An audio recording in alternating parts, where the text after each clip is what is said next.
So we talk about why they're essential. Nikki, can you elaborate on this a bit more? What type of targeting does Facebook allow you to do? Facebook targeting is very, very amazing. Like, there's so much you can do with it. There's detailed targeting. There's custom audiences you can target. You can target a lookalike audiences, which is something we'd like to do. So when it comes to detailed targeting, Facebook gauges the interests. They have a whole list of interests that people that they match with people based on their Facebook profile.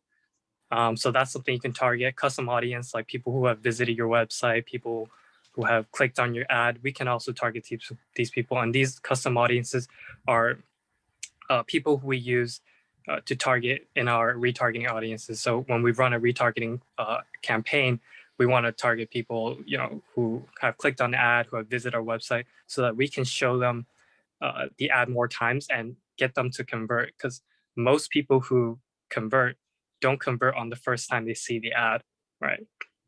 And Yeah. then lastly, there's a lookalike audience that we can do, and these lookalike audiences are basically they stem from custom audiences, and these lookalike audiences are the people who are most like our custom audiences. So there's 1 to 10%, and based on these percentages, the lookalike audiences, it just tells you how closely related they are to the custom audience. So 1% is most closely related, whereas 10% is still related, but not as close as 1%.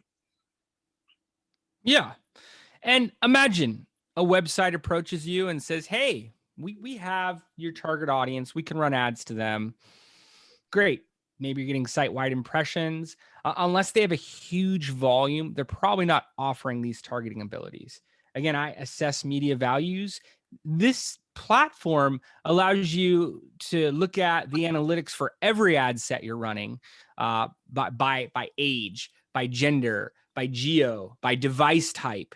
You could duplicate that audience and go specifically at those pockets of performance that are working. We don't start a campaign though without 4 to 10 audiences. It allows you to target off all of the different demographics, as well as what they do on the platform. You can target people who follow your competitors. You could Yeah. target off some of the brands that have had the top equity crowdfunding campaigns. There's an equity crowdfunding targeting set with 900,000, I think it's over 1 million some odd audience members there now. We had to wait years for that. Now, not everything shows up under detailed targeting, which is the field that you type it into on Facebook. It's all there for you. So when I hear things like, "Oh, my audience isn't on Facebook," yes, they are.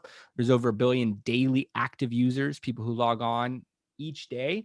You can find the segments that you're looking for here. You could have it then filtered with multiple of these. You can have household income.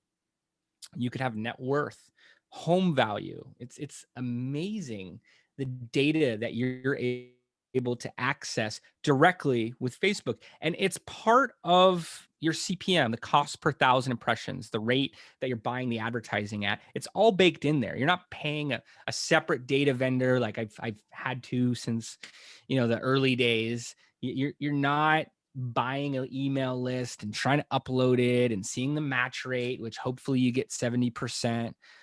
Irene, anything to add to this? Anything in terms of targeting that you want to point out to the audience here?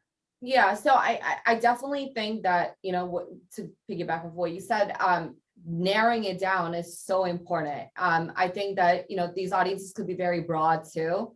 So even if we're doing a lookalike audience, we like to narrow it down, to the exact person who it is, whether it's a person that likes to shop organic and go biking on the weekends, we could target that person. So it's very important to just run audiences that are super targeted to, who our potential investors or who, this could appeal to.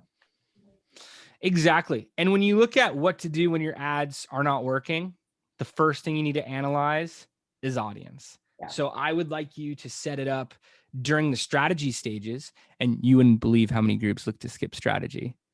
Hey, let me go live with my ads tomorrow. Can I see performance tomorrow? I want 10x by next week. I want a good cost of capital. That's great. Follow the advertising best practices. Start with strategy. check out our webinars on how to build an 8-point marketing plan. Look at the industry overviews, the competitor marketing audits. You get a roadmap. Success leaves clues. You could see what they did for their advertising. Then from there, map out your audiences. So as Irene was saying, what do these folks do on the weekends? Who are their biggest influences? When do they go online? What do they do when they're online? What pages do they engage with on social platforms? A lot of the times you may be thinking too broad. Sometimes you may be thinking too narrow. Don't go off your assumptions. It doesn't matter. You can't take that to the bank and be like, hey, these are my thoughts. Yeah. You can take numbers. You could access more capital. We're part of investor conversations where founders saying, hey, DNA, tell them the return on ad spend we're getting. And if they give us another 50K towards advertising, 100K towards advertising, what it'll produce. That's real actionable data, but you're only going to accomplish that by setting up the right variant tests and seeing what the performance, seeing what the results look like from there. But you need to base it on actual metrics.